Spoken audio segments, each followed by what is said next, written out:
Écoutez, avec Mélanie Porte, du coup, on vous accueille pour ce premier webinaire Sphère EACD, qui sera l'action 2020 de Sphère, en lieu et place de Nîmes 2020, qui devait du coup avoir lieu en mai et qui a dû être reporté.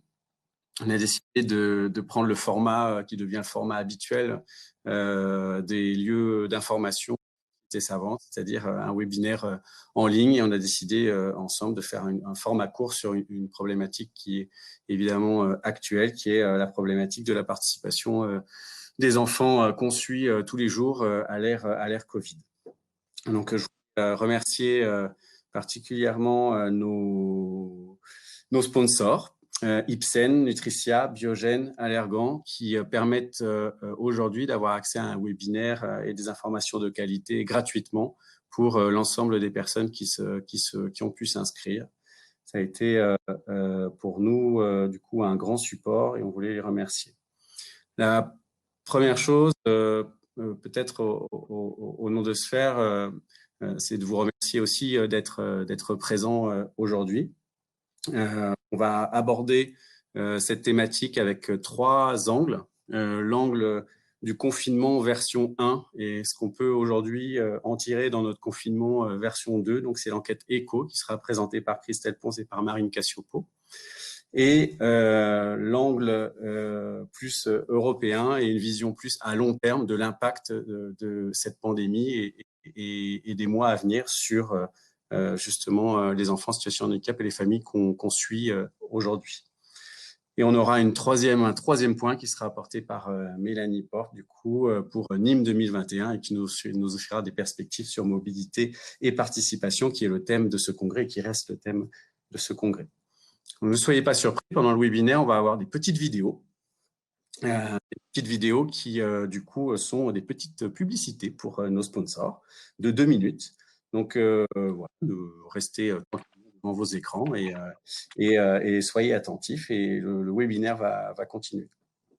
Donc, je voulais commencer du coup maintenant par officiellement l'ouverture de ce webinaire et la première intervention qui va être portée au nom du consortium ECHO par Christelle Pons et Marine Cassiopo, et qui va nous parler des effets du confinement sur les enfants en situation de handicap en France. Merci.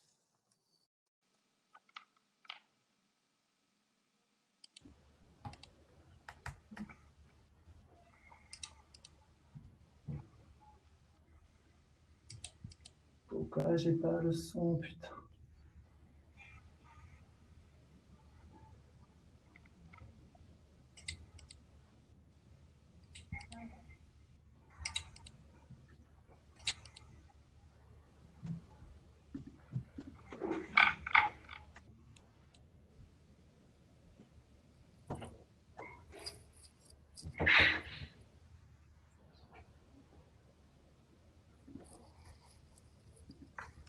Le soutien d'Allergan avec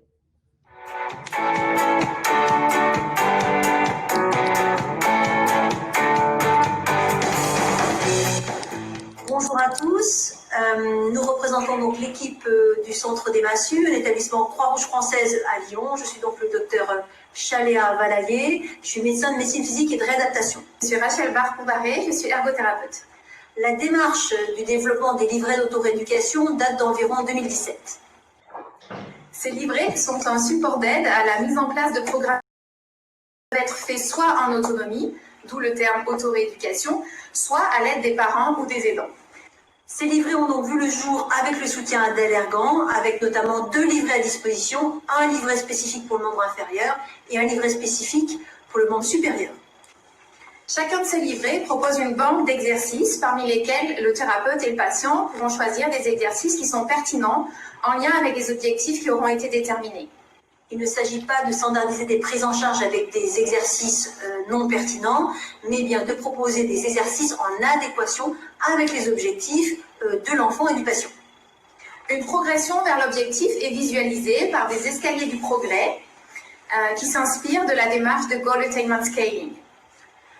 La pandémie Covid a donc accéléré l'utilisation de ces livrets avec une version numérique disponible et a répondu à un vrai besoin, notamment pendant le confinement. Actuellement, nous travaillons au développement d'un livret qui sera plutôt destiné aux enfants quadriparétiques et à leurs parents ou leurs aidants, afin de proposer des exercices qui seront plus pertinents pour eux. Nous vous remercions pour votre attention.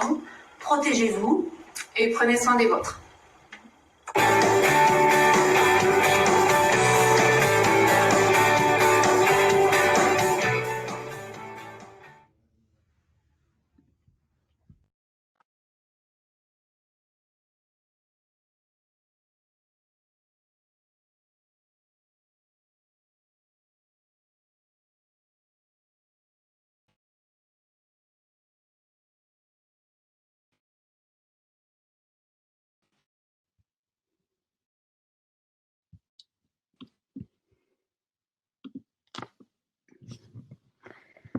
Bonjour à tous, Marine Cassiopo, je suis médecin MPR pédiatrique à Brest et membre du groupe de recherche BioChild.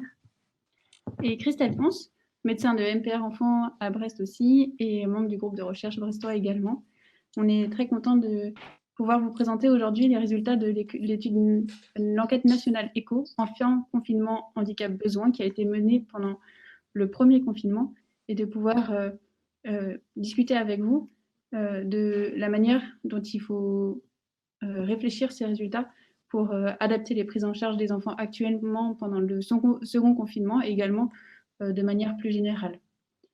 Donc l'enquête ECHO n'est pas une enquête brestoise, c'est une enquête qui a été menée par un consortium qui regroupait tout d'abord des associations de familles, avec notamment la FFA-IMC, la Fondation Paralysie Cérébrale, la FM, différentes villes et groupes de recherche, avec les Capucins et le CHU d'Angers, le réseau R4P avec Lyon et Saint-Étienne, et le réseau brestois avec les groupes BioChild des Frisebris.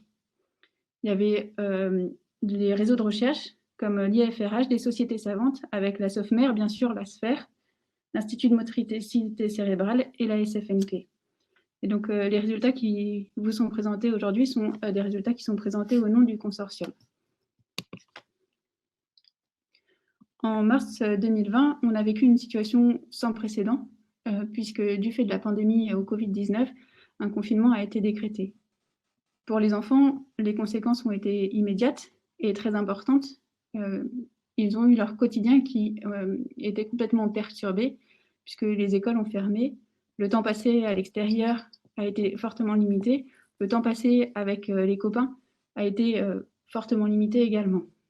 Pour les enfants en situation de handicap, les conséquences aussi ont été extrêmement importantes, puisque en parallèle de la fermeture des écoles, il y a eu de nombreux lieux de soins, des structures médico-sociales, certains des aidants qui ont été arrêtés. On a eu rapidement des appels à l'aide des familles qui exprimaient leurs difficultés par rapport à cette situation extrêmement contraignante. Donc l'objectif maintenant, c'est de vous présenter les résultats de l'enquête ECHO, en sachant qu'il s'agit d'une enquête parmi d'autres et qu'il y a d'autres groupes qui ont essayé de mesurer les conséquences sur les enfants en situation de handicap moteur. Donc, de par les témoignages des familles, on avait l'impression qu'il y avait des conséquences qui étaient extrêmement importantes pour les enfants en situation de handicap moteur. Et on s'est demandé s'il fallait agir et de la manière dont il fallait agir. Donc l'objectif a été de pouvoir avoir une vision collective, donc d'assembler tous les témoignages des parents pour pouvoir savoir s'il y avait un impact sur la santé des enfants en situation de handicap moteur, donc la santé au sens de l'OMS, donc de manière très générale, et s'il y avait un impact sur leur famille, sur la vie habituelle de l'enfant et de son entourage. Donc l'enquête ECHO a été menée et son objectif était de rapporter les expériences, les difficultés et les besoins des enfants en situation de handicap moteur et de leurs parents pendant la période de confinement en mars. Donc l'enquête ECHO est vraiment un travail de groupe qui a été mené avec des familles, avec les groupes dont on a parlé tout à l'heure. Et on avait notamment un groupe de parents. Donc il y avait 7 parents d'enfants en situation de handicap moteur 5 parents avec des enfants avec paralysie cérébrale et 2 parents avec des enfants avec des maladies neuromusculaires. L'objectif était d'avoir la vision la plus complète possible et la plus multidisciplinaire possible pour proposer un questionnaire qui permettrait d'avoir une bonne vision de tous les retentissements possibles du confinement sur les enfants en situation de handicap moteur. Un questionnaire en ligne qui était destiné aux parents des enfants en situation de handicap moteur a donc été réalisé avec tout ce groupe. Le temps de complétion était d'environ 20 minutes et il comportait 3 parties. Une partie descriptive, donc pour savoir comment se présente l'enfant, savoir quels sont les soins habituels qu'a l'enfant, mais aussi 2 parties extrêmement importantes qui concernaient le vécu de l'enfant et le vécu de la famille de cette situation extrêmement nouvelle. La diffusion s'est faite par Internet, donc par mail et par les réseaux sociaux. Notre hypothèse, c'était que les enfants en situation de handicap moteur avaient des conséquences qui étaient encore plus importantes que les enfants dans la population générale. Donc en parallèle de l'enquête ECO, il y a une enquête ECOPIN qui a été menée par le même groupe, dont l'objectif était d'évaluer les conséquences du confinement sur des enfants témoins, de manière à pouvoir comparer et savoir s'il fallait proposer des mesures spécifiques et avoir des points de vigilance spécifiques pour les enfants en situation de handicap. Donc les résultats qui vont vous être présentés ici sont les résultats de l'enquête ECO, qui sont complémentaires des résultats des autres enquêtes et qui vont être mis en parallèle avec certains résultats de la littérature. L'enquête ECO a été diffusée entre le 6 avril et le 11 mai 2020, date de fin du confinement en France. Nous avons recueilli près de 2000 réponses. Nous avons analysé les questionnaires qui avaient été remplis par les parents ou le responsable légal de l'enfant, ceux qui concernaient des enfants confinés à leur domicile et les questionnaires qui avaient été complétés jusqu'à la dernière question. Ce qui fait un total de 1376 questionnaires analysés. La majorité des questionnaires avaient été remplis par les mamans des enfants. Dans l'enquête ECO, les informations recueillies concernaient des enfants de tout âge, allant de 1 à 18 ans, majoritairement des garçons, atteints de paralysie cérébrale dans 42% des cas, et avec des capacités fonctionnelles variées. Des troubles associés comme des troubles du comportement, des troubles sensoriels, des troubles cognitifs étaient associés dans près de 75% des cas. Ces enfants étaient suivis dans la majorité des cas en secteur médico-social, en CAMS, CESAD, IEM, IME et autres établissements. Ils avaient été confinés en maison plutôt qu'en appartement dans la majorité des cas. Nous avons trouvé que plus de la moitié des consultations médicales avaient été annulées ou reportées. De même, le suivi rééducatif a été très largement interrompu. Au moins une rééducation était maintenue pour 59% des enfants, soit réalisée par le thérapeute ou par les parents qui ont dû prendre le relais au domicile. Dans cette situation, les parents ont été aidés par la mise en place de télérééducation ou par une guidance écrite ou par vidéo ou autre support. Et parfois, les parents ont dû se débrouiller seuls. L'orthophonie et la kinésithérapie étaient les rééducations qui ont été les plus maintenues. Dans la littérature, il a été montré que la télérééducation s'était avérée utile quand elle avait été mise en place et bon nombre d'aidants regrettaient que ce type de moyen ne soit pas plus utilisé pour pallier à l'interruption des soins. En effet, dans l'enquête ECO, 53% des parents étaient mécontents du suivi rééducatif et médical mis en place pendant le confinement. Ce qui va avec leur préoccupation principale, qui était l'absence de suivi rééducatif pendant le confinement dans 70% des cas, loin devant le risque d'infection au coronavirus de leur enfant, l'absence de relations sociales et l'interruption de la scolarité. Le quotidien des enfants a été modifié avec la fermeture des écoles, des établissements de soins, d'accueil et lieux de vie pour certains, et l'arrêt des activités de loisirs. Chez les 80% d'enfants qui étaient habituellement scolarisés dans l'enquête ECHO, les parents ont assuré la poursuite des apprentissages scolaires au domicile avec une aide importante de leur part dans 47% des cas. Le confinement a favorisé l'absence d'activité physique et donc la sédentarité des enfants avec les effets qu'on connaît sur la santé.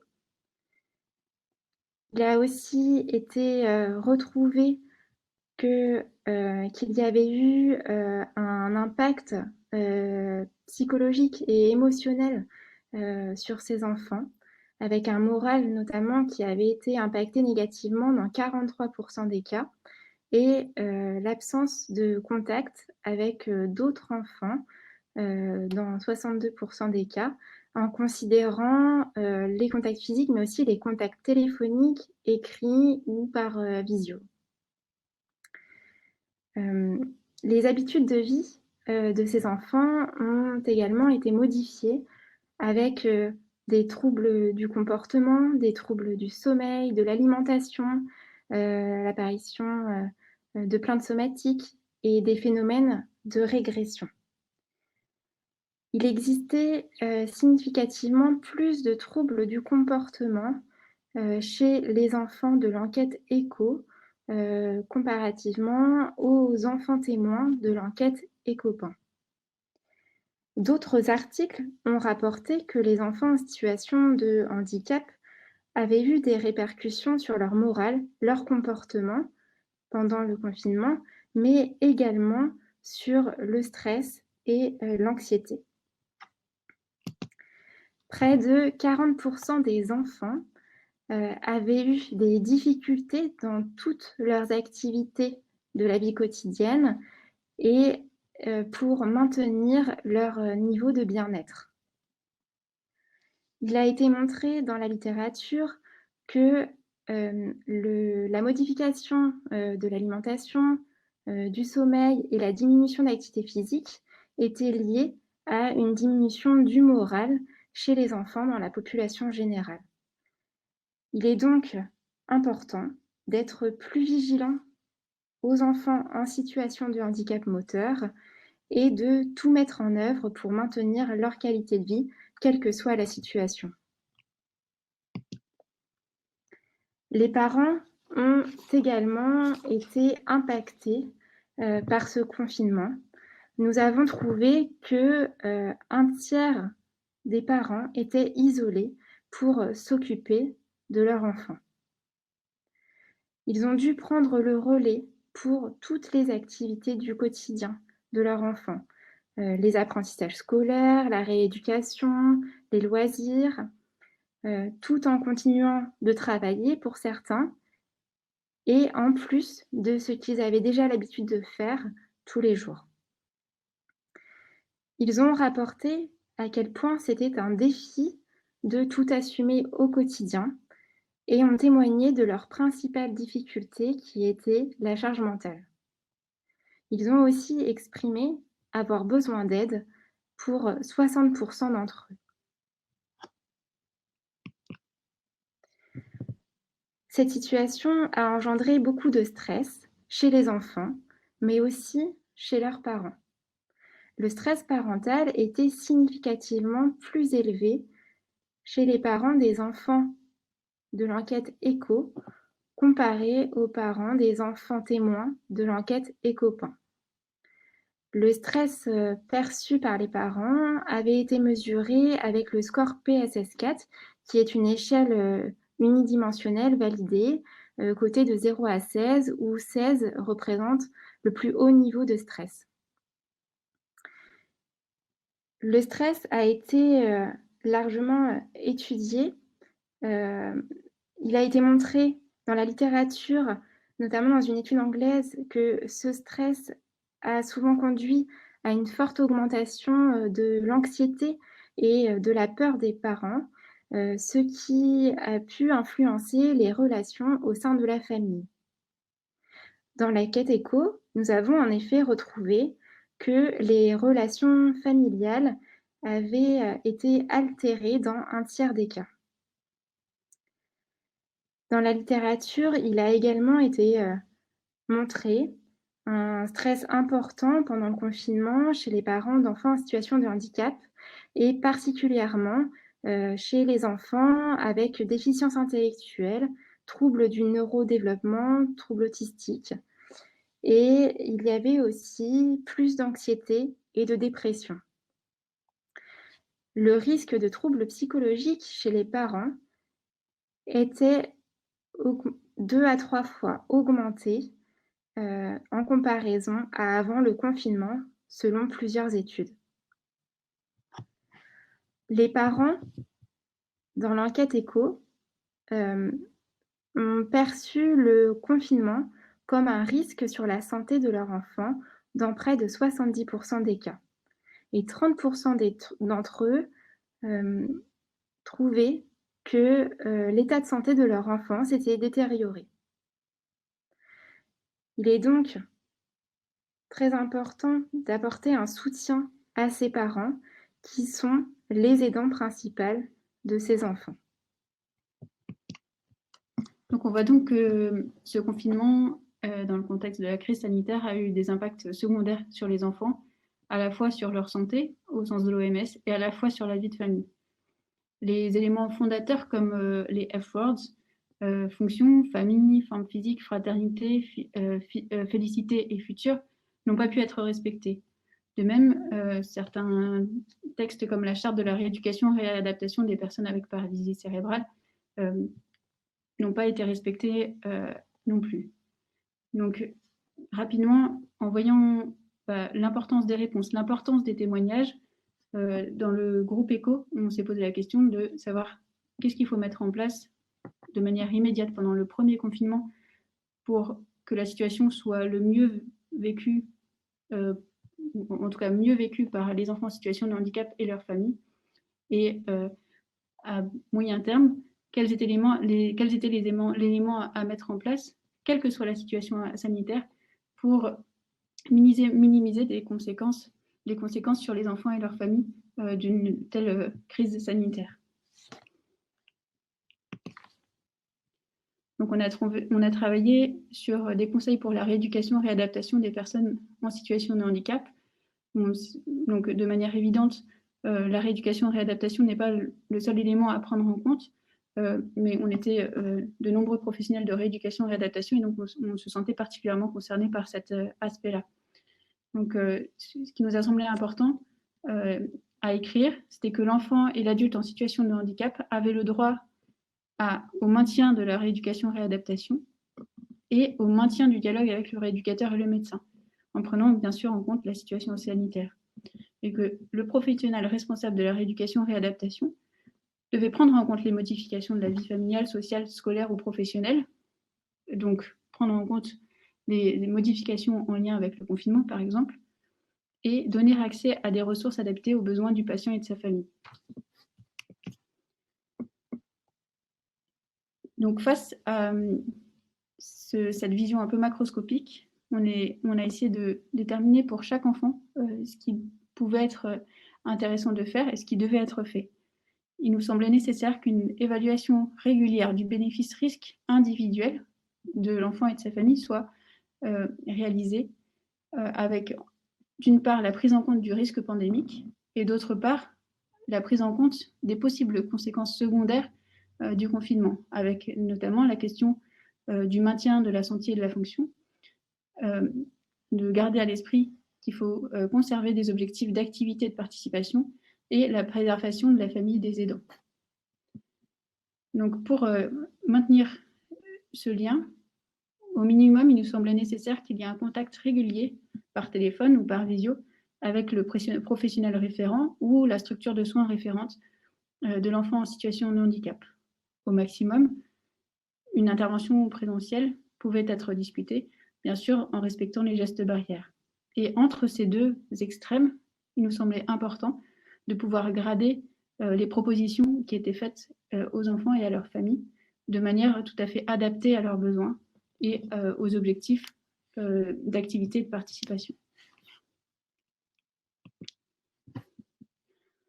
Ce confinement a été une situation totalement atypique qui n'était jamais survenue, mais ça a été aussi une situation où il y a eu de nombreuses innovations, plein de nouvelles manières de faire, à la fois du côté des parents, des associations de famille et du côté des professionnels. Dans certains cas, les parents et les professionnels de santé se sont coordonnés pour proposer des guides, par exemple pour la kinésithérapie orthopédique chez les enfants avec maladies neuromusculaires. Il y a eu énormément de documents partagés, des guides pour le sommeil, des guides pour l'autorééducation à la maison, des parents qui ont donné leurs trucs et astuces.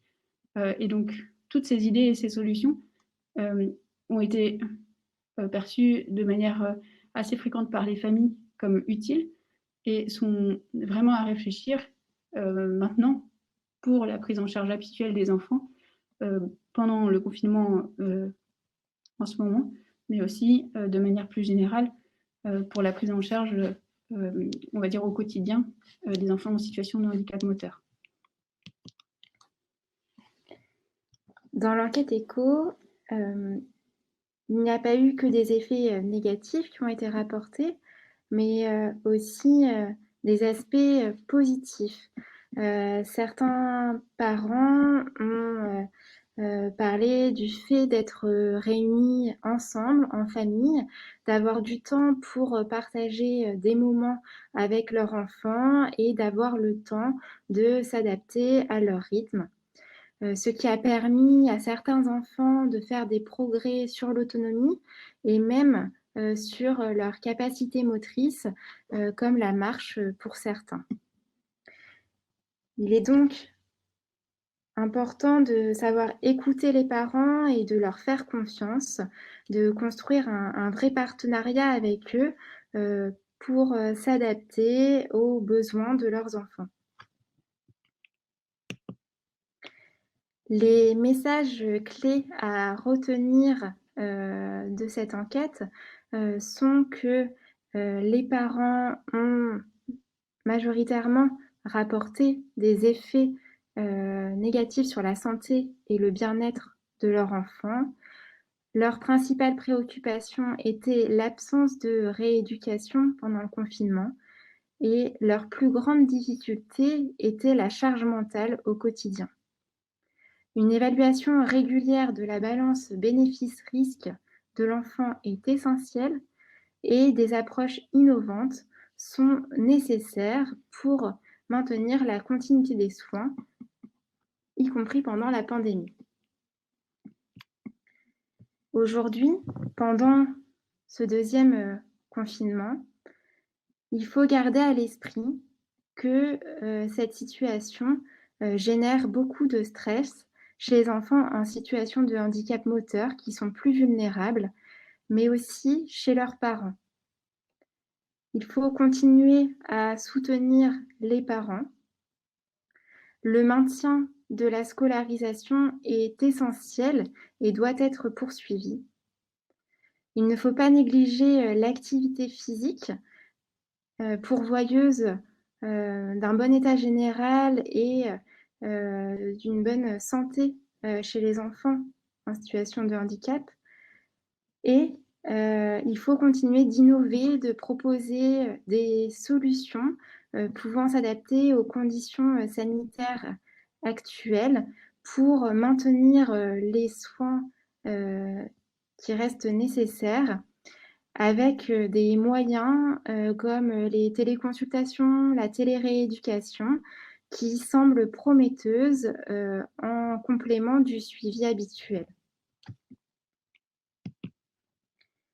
Merci aux partenaires du groupe ECHO, à toutes les personnes ayant permis la diffusion de cette enquête et merci surtout aux parents pour leurs réponses lors du premier confinement. Merci pour votre attention. Je prends la parole. Merci beaucoup Marine et Christelle. Ce n'était pas prévu que j'intervienne maintenant. Je vais quand même intervenir pour vous remercier beaucoup pour cette présentation extrêmement claire. Et maintenant, on a un petit moment de publicité et on se retrouve avec Bernard Dan dans 2 minutes.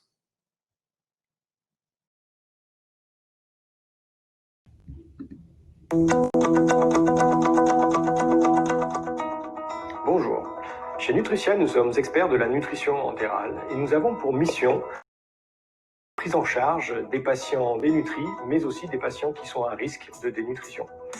À ce titre, les enfants et les adultes atteints de polyhandicap ont un risque de dénutrition qui est majeur. Au-delà des produits Nutricia, nous proposons des services qui viennent aider les familles et les professionnels de santé tout au long de la prise en charge des patients. Dans le cas précis du polyhandicap, nous avons développé une série documentaire de 8 petites vidéos qui retracent la vie et le quotidien de 2 familles qui ont des enfants polyhandicapés. Au travers de ces vidéos, vous découvrirez l'évocation de la nutrition entérale, les difficultés, les craintes qu'ont pu avoir les familles tout au long de leur mise en place, mais aussi vous aurez le point de vue et l'entretien de professionnels de santé qui vous donneront une vision médicale de l'intérêt de placer ces enfants sous nutrition entérale. Je vous invite donc à aller consulter ces petites vidéos sur 2 plateformes web. La première, c'est nutricia.fr. La deuxième, c'est entéraleadomicile.fr. N'oubliez pas de parler et de proposer à des familles qui ont des enfants polyhandicapés d'aller sur ces sites. Bonjour, je suis ravie d'intervenir aujourd'hui. Je m'appelle Sophie Omar-Falcon, je suis déléguée hospitalière en nutrition entérale pour l'équipe Nutricia et je suis ravie de pouvoir vous expliquer un petit peu quel est mon rôle aujourd'hui. Pourquoi j'ai choisi de rentrer chez Nutricia? Parce que Nutricia justement présente les valeurs que je trouve importantes à porter comme message au niveau des familles, au niveau des soignants et surtout orienté vers les patients qui sont pour aujourd'hui les petits patients polyhandicapés. Mon rôle est donc au milieu de pouvoir aider avec le soutien de toutes les équipes marketing de chez nous, avec des outils, des livres, des documents qui vont permettre justement aux professionnels de santé, mais aussi aux familles, aux parents des enfants polyhandicapés, de pouvoir retrouver des données qui auront été échangées, partagées pendant la consultation. Pour être maman, moi aussi, d'un enfant handicapé, lorsqu'on se retrouve face à une consultation un peu longue, il est parfois difficile, en revenant à la maison, de se rappeler de tout ce qui a été dit. Et j'espère que le peu de choses que je peux apporter, moi, en tant que déléguée hospitalière aujourd'hui, au sein des équipes soignantes, en déposant des documents, permettra à ces professionnels de santé et aux parents de retrouver toutes les informations dont ils ont besoin au quotidien lorsqu'on ne sait plus ce qui nous a été dit pendant une consultation.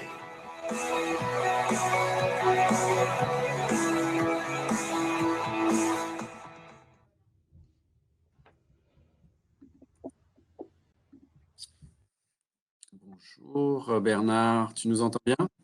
Parfaitement. Super, et nous on t'entend bien aussi. On te voit un peu. Je vais me démasquer. Vas-y. Ok, super.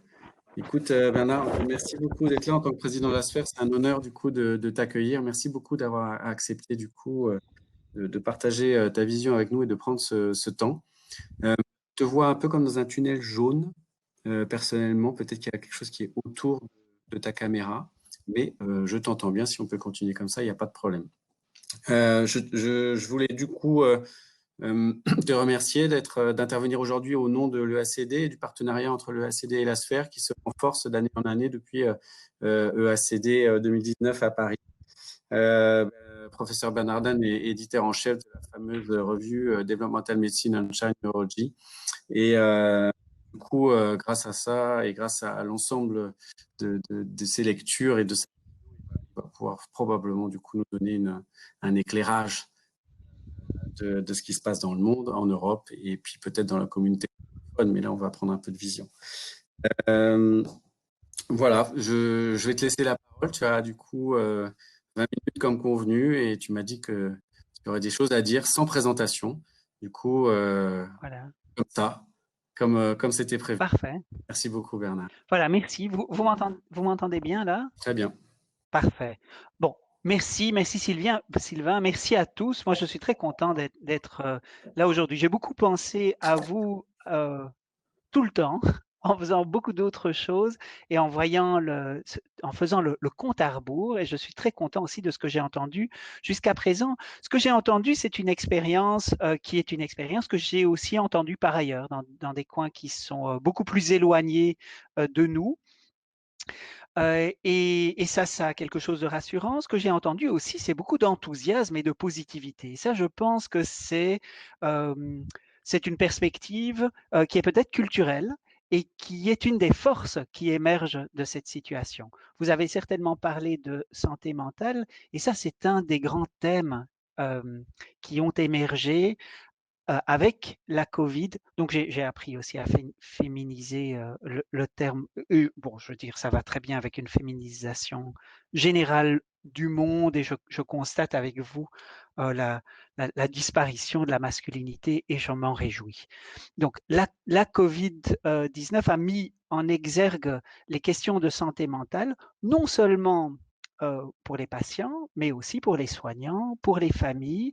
Et je pense que nous ne serons plus les mêmes dorénavant. Nous serons beaucoup plus attentifs à ce genre de questions.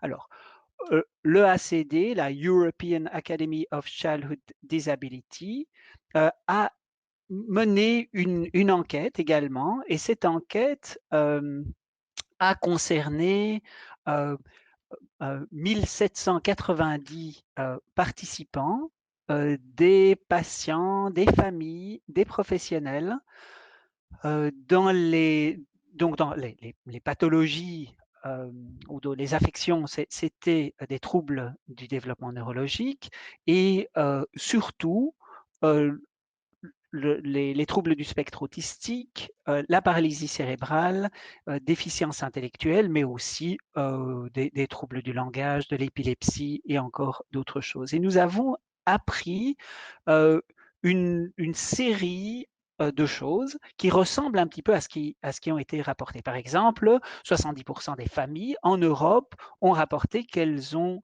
reçu beaucoup moins de traitements qu'auparavant au mois de mars et au mois de mai. Alors, vous savez que les politiques de confinement n'ont pas été suivies en même temps et au même niveau partout, mais donc nous sommes là à 70%, mais que 49% n'ont reçu aucun traitement. Il y a des différences régionales, mais ces différences sont quand même minimes dans la suite de ce que je vais vous dire. Donc, ces premiers éléments dépendent vraiment des politiques qui ont été appliquées. Et puis, il y a une série de questions sur le niveau de stress, sur le niveau d'anxiété. Et là, c'était très frappant, tant parmi les familles, ou en tout cas l'évaluation par les familles, plus de 60%, mais aussi les professionnels, plus de 70%. Alors, il faut bien se dire que ce n'est pas seulement dû à la situation de confinement, c'est aussi ni à ce qui est vécu au jour le jour, mais aussi des projections d'avenir qui étaient au mois de mars, au mois d'avril, au mois de mai, assez sombres, et je crains qu'elles restent encore sombres et préoccupantes. Donc, c'est une préoccupation profonde par rapport au poids, à la charge qui est placée sur les familles. Là aussi, les familles rapportaient qu'il y avait quasi 70% d'augmentation, dans 70% que le poids était augmenté. Alors, il y avait déjà aussi des questions par rapport à l'impact financier, et 51% des familles rapportaient un impact financier. Alors, ceci n'a la valeur que d'un questionnaire. Il y a des études plus profondes, plus précises qui ont été réalisées et qui sont en cours d'analyse. Mais très tôt, ce qui a été constaté très largement, c'est une entrave au droit. Alors, ça a été discuté sur le plan de la société, jusqu'où pouvons-nous limiter les libertés des individus? Est-ce que nous sommes bien dans les exceptions qui sont prévues par la pensée démocratique, la pensée de l'organisation de société libre et nôtre? Donc, ces questions ont été très, très générales, mais il faut bien réaliser que comme à chaque fois qu'il y a une grande menace des libertés, que les premières personnes de la population qui sont visées, qu'on le veuille ou non, sont les personnes les plus vulnérables, et certainement les enfants, et certainement les personnes en situation de handicap. Et donc, ce qu'on a constaté très, très, très tôt, depuis le début de l'année, depuis le mois de janvier, un petit peu partout dans le monde, c'est progressivement que les premières personnes qui étaient laissées pour compte, c'était les personnes les plus vulnérables en situation de handicap. Ce qui a été aussi assez frappant dans les mesures qui ont été prises dans beaucoup d'endroits, c'est qu'on s'est dit, bon, maintenant, on arrête tout ce qui n'est pas urgent, tout ce qui n'est pas aigu, et notamment, on arrête beaucoup de traitements qui sont prévus, de rendez-vous qui sont planifiés, parce que s'ils ont été planifiés, c'est forcément qu'ils ne sont pas urgents. Et on a eu comme ça une évaluation du besoin qui tout de suite a mis de côté des besoins qui étaient planifiés, notamment en termes de réadaptation.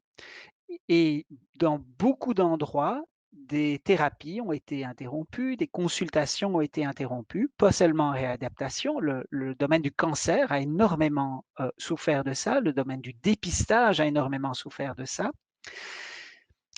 Et à côté de l'histoire de droit, très vite, on s'est dit qu'il y a des réponses qu'on a vues de la part de la société et qui sont des enseignements.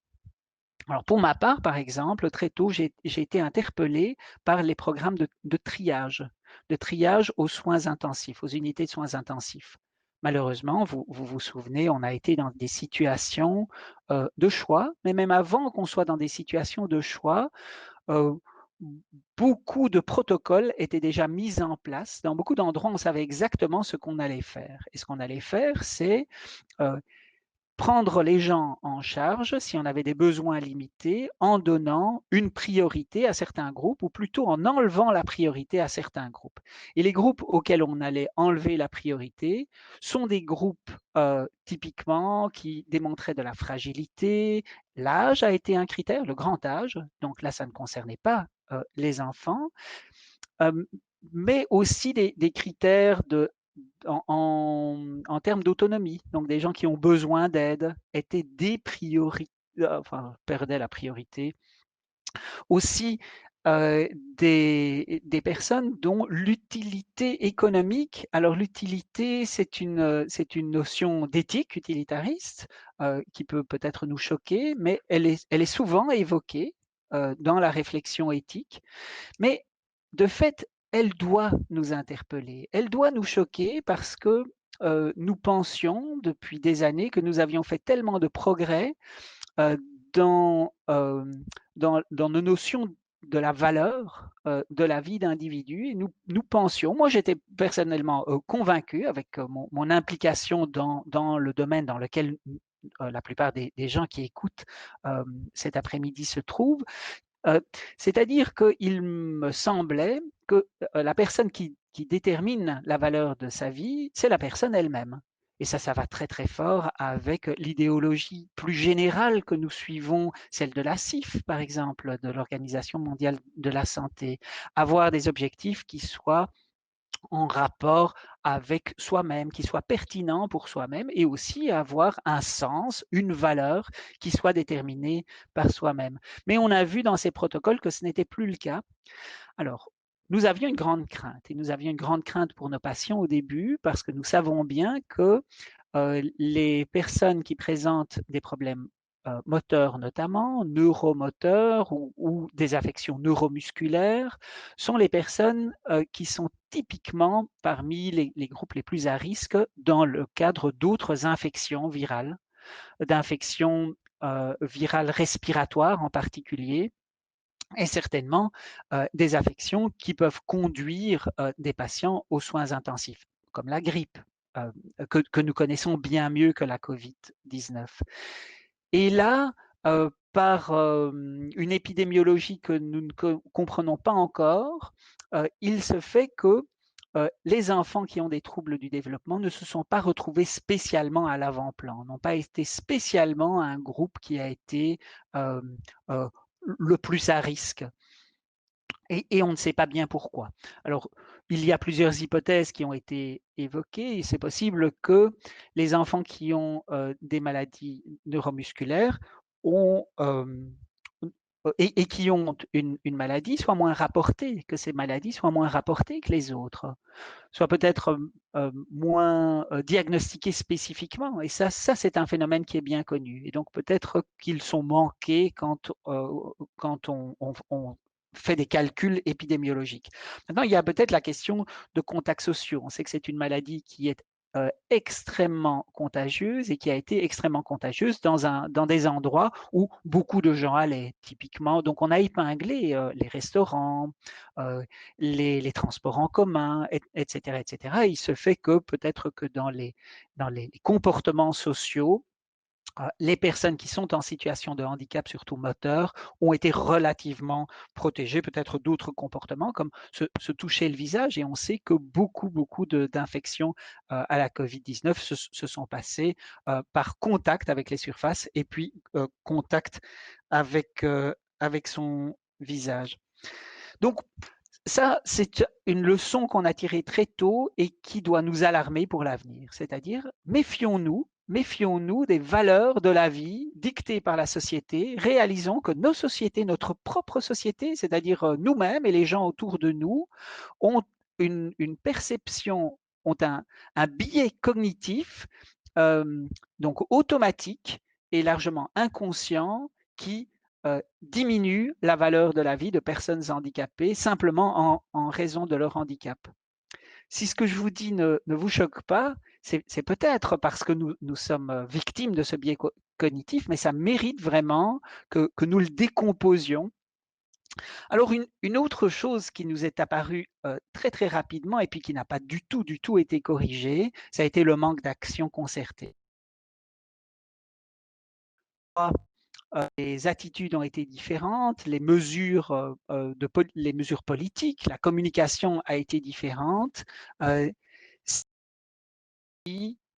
France avait eu une situation tout à fait différente de la Belgique et que la Belgique avait une situation tout à fait différente de les autres pays voisins et ainsi de suite. J'ai parlé de la France parce que c'est vous qui m'accueillez et de la Belgique parce que c'est de là que je vous parle.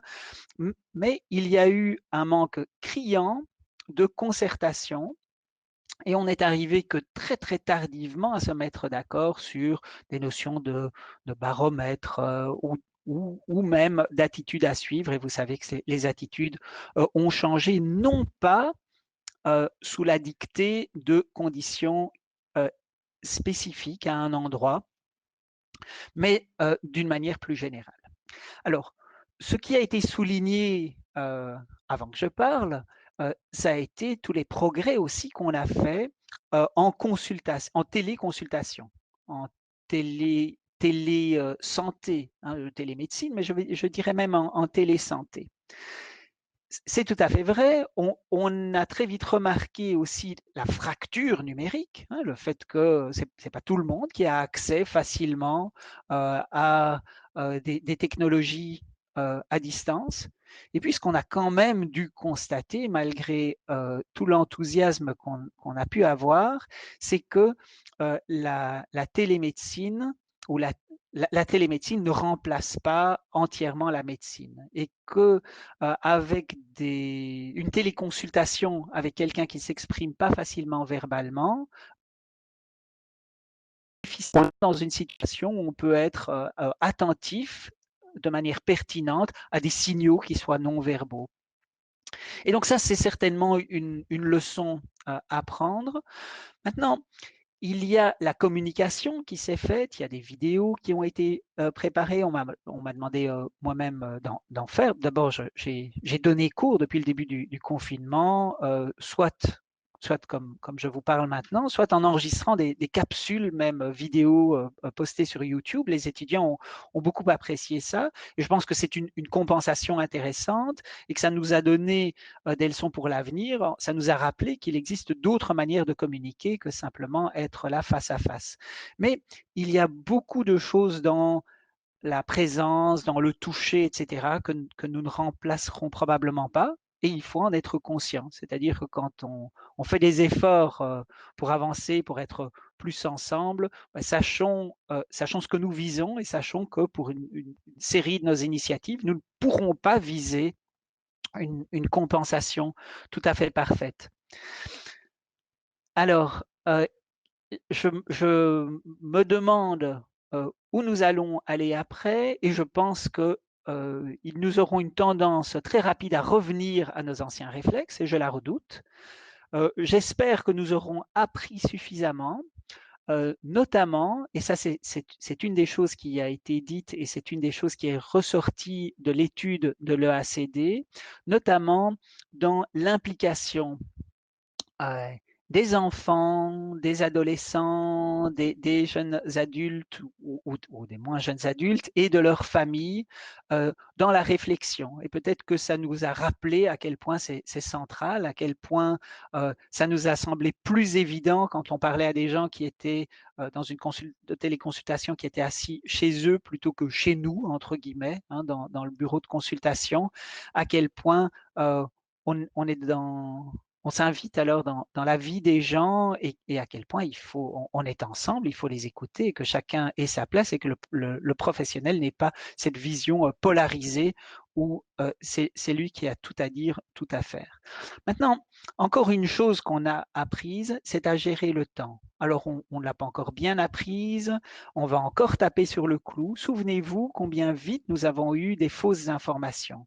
Parce qu'on a voulu avoir des informations tellement rapides que ces informations n'ont pas été critiquées, n'ont pas été contrôlées. Et quand je dis contrôlées, je veux dire n'ont pas été validées.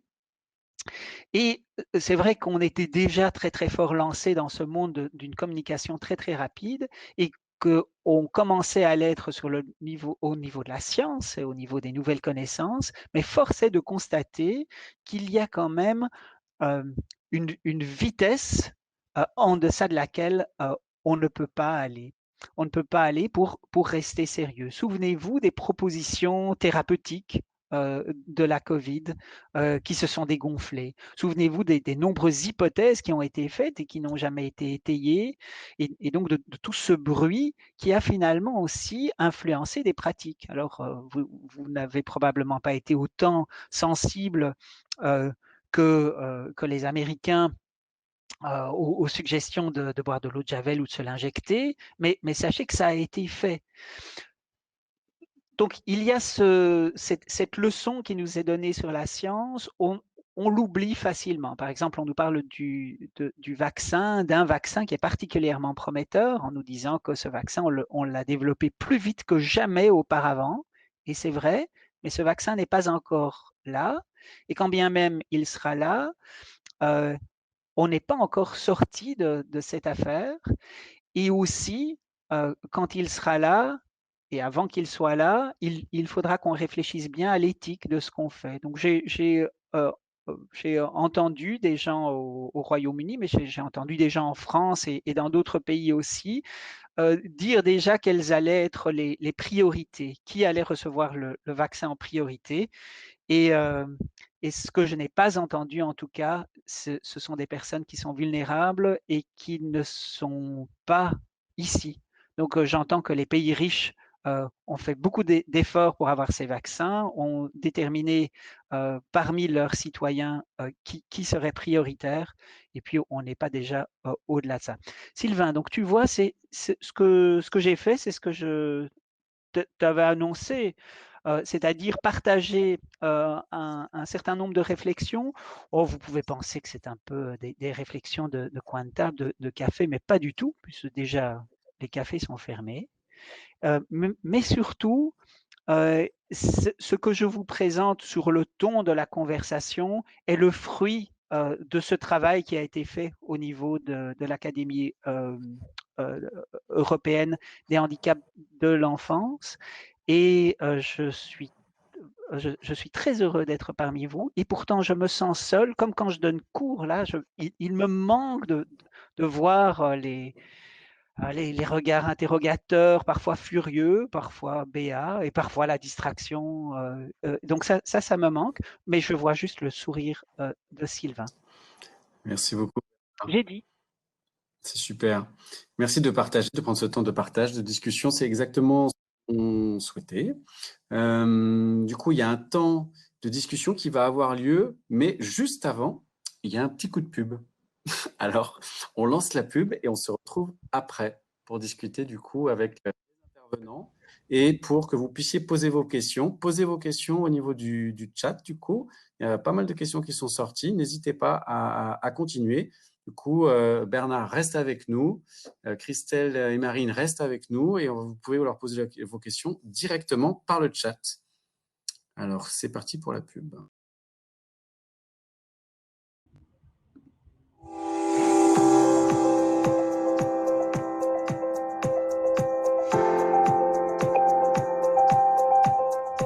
Chaque jour, la paralysie cérébrale touche 4 nouveau-nés en France. Avec 125 000 personnes atteintes, elle est la première cause nationale de handicap moteur.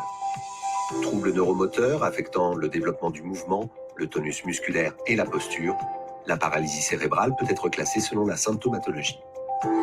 On retrouve ainsi les atteintes ataxiques, les moins fréquentes, les atteintes dyskinétiques et enfin les atteintes spastiques dans la grande majorité des cas. Dans les formes spastiques, on considère qu'entre 50% et 70% des enfants développeront une spasticité des membres supérieurs. Cette spasticité affecte plus particulièrement les enfants avec une hémiplégie spastique et les enfants avec une quadriplégie.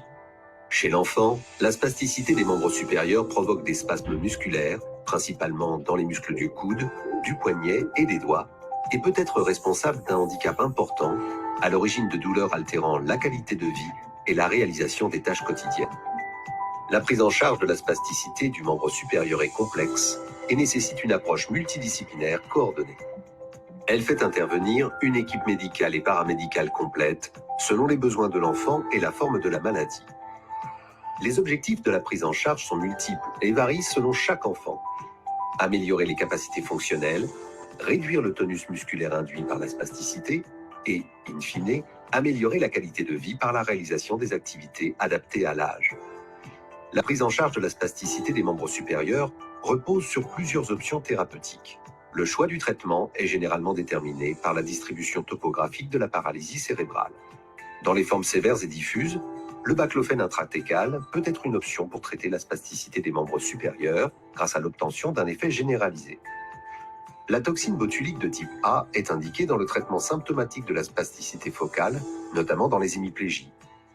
Les injections de toxine botulique de type A peuvent améliorer l'amplitude des mouvements articulaires, permettre des mouvements plus fonctionnels, réduire les spasmes douloureux et retarder l'apparition de contractures fixes.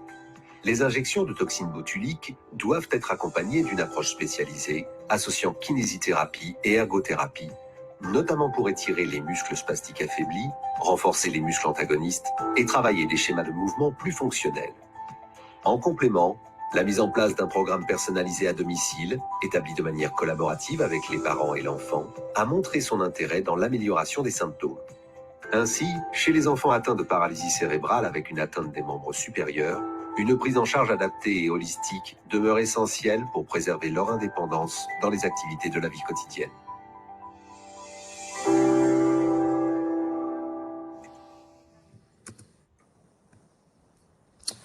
Super. Je vais demander du coup au modérateur de la session, Fabienne, Émilie, les orateurs sont tous là, fantastique. Tu vois, il y avait du monde, Bernard. Et alors, du coup, les deux autres personnes, ça doit être des personnes du coup de... je pense qu'on met au complet, je regarde. Au complet, oui, je crois. Il y a Mélanie On va essayer avec Fabienne de vous relayer pas mal de questions. Il y a, je pense, des questions très ouvertes et très différentes. Finalement, on n'a pas eu beaucoup de redondance. Alors, moi, la première question que je note pour aller un petit peu vite, et qui, à mon avis, concerne tous les interlocuteurs aujourd'hui. C'est celle de la population étudiée, comparativement à la population saine, puisque pas mal de personnes font remarquer qu'il y a des aspects négatifs au confinement aussi chez les enfants sains. Est-ce que ça, vous avez pu l'étudier, même si évidemment les études étaient très centrées sur nos patients en situation de handicap? Du coup, on a donc l'enquête ECHO qui a exploré le retentissement chez les enfants en situation de handicap moteur et l'enquête ECOPIN qui a étudié les enfants témoins. Ces deux enquêtes donc, ont été diffusées pendant le premier confinement. Et quand on a comparé les réponses de ces deux enquêtes, on a retrouvé qu'il y avait eu une différence significative sur les troubles du comportement qui étaient plus marqués chez les enfants en situation de handicap comparé aux enfants témoins. Il y avait aussi des différences au niveau familial. Avec des parents qui étaient plus souvent isolés lorsqu'ils avaient un enfant en situation de handicap.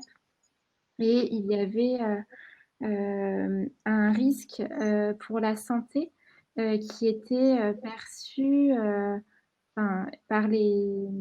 qui était plus souvent perçu par les parents d'enfants en situation de handicap comparé aux enfants témoins.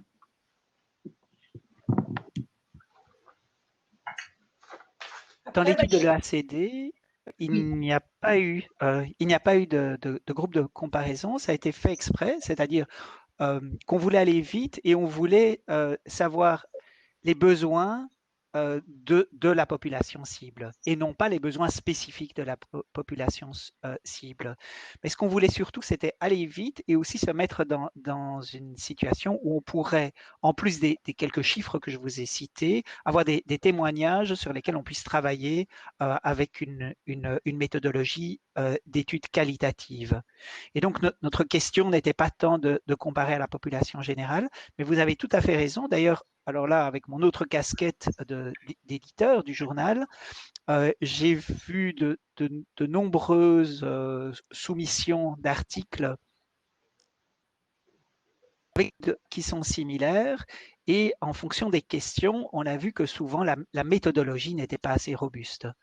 Et de fait, jusqu'à présent, on a accepté aucune, dans le journal dont je m'occupe, on n'a accepté aucune de ces études, chaque fois à cause de défauts méthodologiques. Ce n'est pas une critique spécifique, je pense qu'il y a bien des journaux pour publier ça, mais souvent, enfin, la complexité de la situation est telle qu'il faut bien se centrer sur l'une ou l'autre question et puis s'assurer que la méthodologie va pouvoir y répondre. Merci. Voilà, en quelque sorte, c'est une première étape. Évidemment, ça ouvre énormément de questions pour la suite, mais c'était important aussi qu'on puisse recueillir, je dirais, assez rapidement, effectivement, les difficultés que chacun a rencontrées dans ces populations à risque. Fabienne, tu voulais peut-être enchaîner? Il y a quelques questions qui ont émergé sur le pourcentage de ceux qui, au contraire, ont été mieux pendant le confinement du fait de l'allègement. Donc, la question, c'était pour ECHO, est-ce qu'on sait ce pourcentage-là ou est-ce qu'on sait le profil de ceux qui ont été allégés? Ça reprend d'autres qui sont en CESAD et qui disent finalement, ça nous rappelle aussi à quel point le coût cognitif est lourd aussi parfois, le coût de l'inclusion est lourd pour certains enfants.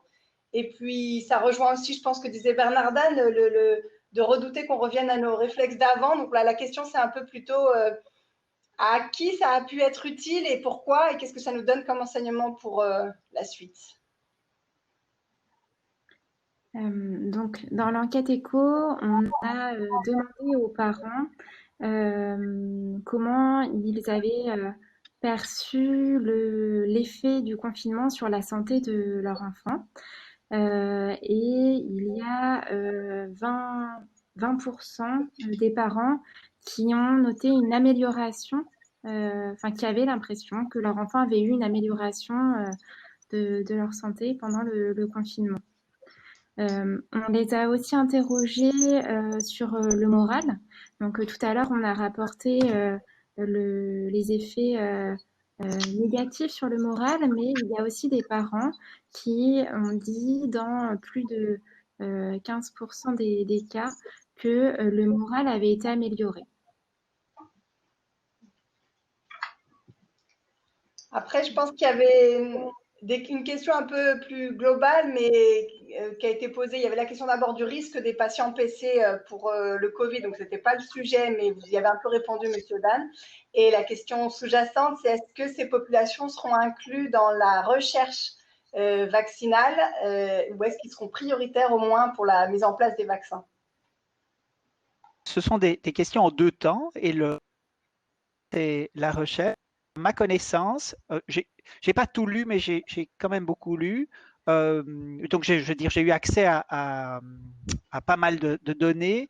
Donc, à ma connaissance, ces groupes à risque-là n'ont pas été repris spécifiquement dans les études. Ça veut dire que et ne l'ont pas été non plus d'autres patients à risque, d'autres groupes à risque. Ça veut dire que quand on nous dit 90% d'efficacité, c'est beaucoup, sachez que c'est beaucoup hein, pour le vaccin dont on parle beaucoup ces jours-ci, mais on ne sait pas encore si on va pouvoir l'extrapoler aux groupes qui sont le plus à risque et non plus si on va pouvoir l'extrapoler aux groupes dont nous parlons. Alors, est-ce qu'ils sont dans les priorités? Là, ça dépend des gouvernements et les gouvernements ne l'ont pas encore publié. Donc, ce que j'ai vu, ce sont des discussions dans plusieurs pays, notamment la France et notamment le Royaume-Uni, l'Australie, d'autres pays encore, et je ne l'ai vu nulle part. C'est-à-dire que presque partout, on commence par les personnes qui vivent dans des, je ne sais pas comment vous dites en France, hein, des personnes âgées qui vivent en communauté de personnes âgées. Voilà. Et puis l'âge est un critère en partant des âges les plus élevés, ce que je trouve intéressant, hein, je veux dire, parce que ici en Belgique, par exemple, on a laissé, je le dis, on a laissé les gens mourir. On a laissé les gens âgés mourir. Ils n'étaient pas dans des critères d'admission et même il y a une espèce d'autocensure. C'est une situation qui me peine très très fort, hein, comme vous l'entendez. C'est pas parce que j'ai un amour spécialement pour certains groupes de la population, mais j'ai un amour spécifique de la réflexion éthique et de ce que ça veut dire d'être en société. Mais ici, donc au contraire, il semblerait que les personnes les plus âgées soient prioritaires par rapport à celles qui sont un peu moins âgées, etc. Merci. Oui, je crois que les réflexions éthiques, c'est vraiment fondamental. Et je pense que s'il y a pas mal de questions aujourd'hui, c'est qu'on a tous été confrontés à quelque chose d'assez épineux. Même si on n'était pas confronté effectivement à des personnes âgées, il y a eu des choix, même minimes, qui ont dû être faits au niveau de nos rééducations. Et ça, c'est quelque chose qui est vraiment très compliqué à gérer sans préparation et sans concertation nationale. Voilà. Et je pense que le but aussi de ces discussions intrasphères, c'était aussi d'essayer de trouver un peu une cohésion et d'essayer de trouver quelles pouvaient être les règles ou en tout cas les leçons effectivement à tirer de nos expériences. Alors, il y a pas mal de questions sur justement la téléconsultation avec à la fois des gens qui remarquent que finalement c'était compliqué à mettre en place notamment pour des patients qui n'avaient encore soit jamais eu de thérapeute ou pas le thérapeute qui était dédié à faire éventuellement ces téléconsultations. Il y a d'autres personnes qui soulignent que maintenant, il y a des gens qui en abusent un petit peu, c'est-à-dire qui demandent à être vus en téléconsultation alors qu'on sait que, notamment pour le handicap moteur, mais pas que, on a aussi besoin de voir physiquement les patients et de voir un petit peu où ils en sont. Est-ce que ça, c'est un aspect qui vous avez pu questionner dans vos études, parce que j'imagine que la téléconsultation se mettait en place à peu près en même temps que les questions se posaient. Est-ce que vous avez des éléments là-dessus ou peut-être des éléments plus récents que vous n'avez pas exposés?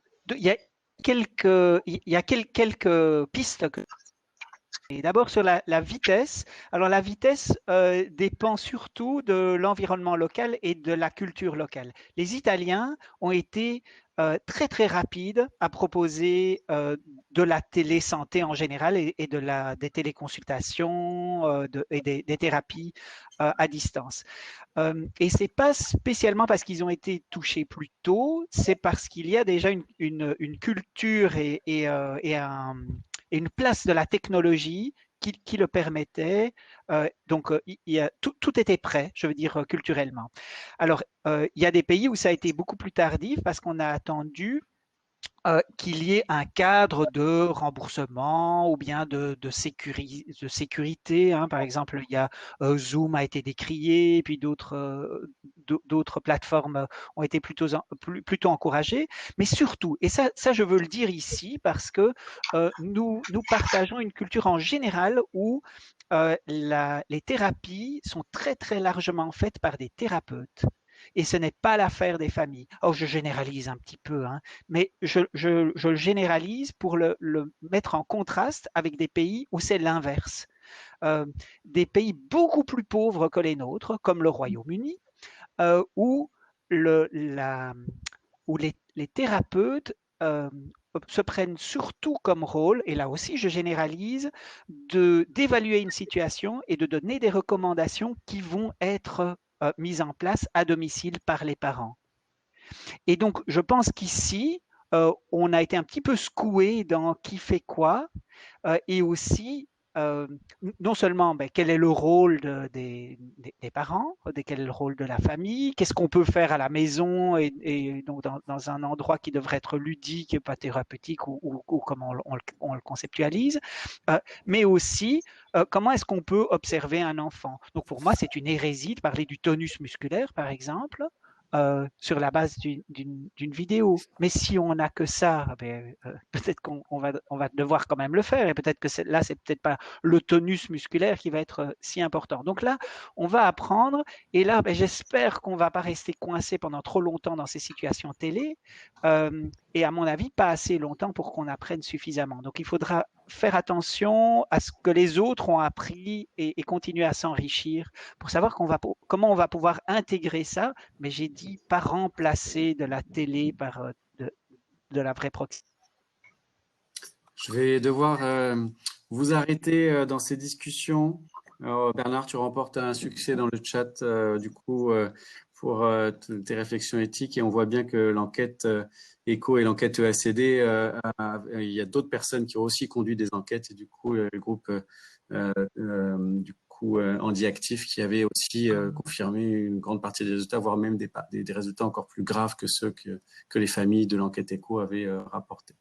On va poser une question qui est apparue. On a un professeur Raoul belge. Je vais vous dire, on n'en a pas besoin. Nickel. Non, je pensais, tu vois, qu'on n'était pas tout seul, mais peut-être qu'on est tout seul. Super. On a du coup troisième partie. Alors, je vois le live est marqué terminé, mais non, il continue. Ne vous en allez pas. On a du coup Mélanie qui est porteuse de Nîmes 2020, de ce webinaire de Nîmes 2021 et qui vient du coup avec de jolies images nous donner envie pour mai 2021. Restez avec nous. Et on éteint les caméras du côté du coup des modérateurs et des intervenants et on laisse la place à Mélanie.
Sylvain, on ne t'entend Oh, pas. c'est mieux, ouais, c'est mieux avec le micro.